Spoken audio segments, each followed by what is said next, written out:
before the top of the hour. It's been called the most anticipated book of the 2016 presidential campaign. Certainly it's early, but this is big. Clinton Cash is the name of it. It's 189 pages. It's an expose alleging the Clintons raked in millions of foreign dollars for favorable treatment while Hillary was Secretary of State. This allegation so powerful, some say they could doom her White House bids and maybe get some others to jump into the fray. But did the Clintons commit any crimes? Let's ask Fox News senior judicial analyst Judge Andrew Napolitano. Judge, you have not read the whole thing, digested and memorized it. We've just had excerpts from what you've seen. How much, if any, trouble is she in? She's in, let me say this, the allegations are serious enough that the Justice Department is required under the law to commence an investigation. Why do I say that?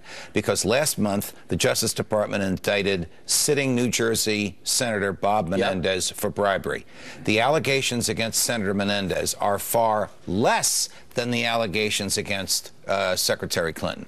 Look, the essence of bribery is you're a government official, you have decisions to make, you're going to make decisions, somebody gives you cash, gives you money, or pays a bill in your behalf in order to influence your decisions. In the Menendez case, the allegation was he helped bring young girls into the country with visas, he helped his doctor friend out with Medicare, and he was enriched by having bills paid for him and getting vacations. In her case, the allegations were very serious. She made decisions affecting the foreign policy of the United States of America, and in return, her husband received over-the-top, out of sight speaking fees for his speeches. Well, and they estimated that we know of $105 million in speaking fees. 50% came during those 4 years in which he was Secretary of State, especially the last year.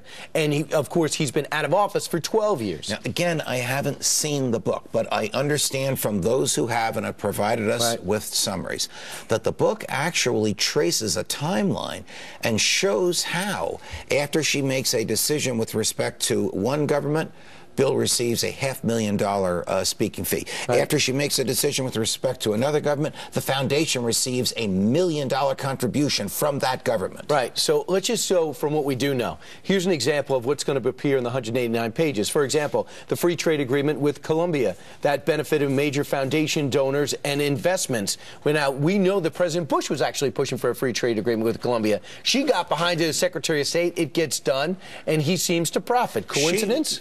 She will probably say, I was going to do this anyway. But if the government believes that it has enough evidence to show that she was pushed in that direction in order to gain money for her husband, that's the Menendez case. That's the allegation of bribery. So she was against the Keystone Pipeline, but then this happens. Over $1 million payment to Bill Clinton by a Canadian bank and shareholder in the Keystone XL oil pipeline. And suddenly she approves it. I mean, that is... It never got approved, but the Secretary of State approved it. Correct. That is extremely damning. That one alone is enough to trigger an FBI investigation. So I'm going to just push back a little bit. For example, if President Bush right now probably gets President Bush 43, probably gets a pretty good fee to speak. However, if Jeb Bush becomes president, I might want 43 more than ever and pay a little bit more because on Thanksgiving, on vacations, he might be closer to power. All right. So the argument is that Bill, the ex-president, is worth a higher fee because he talks to his wife and he can impart inside information during his speeches. That's a rational defense.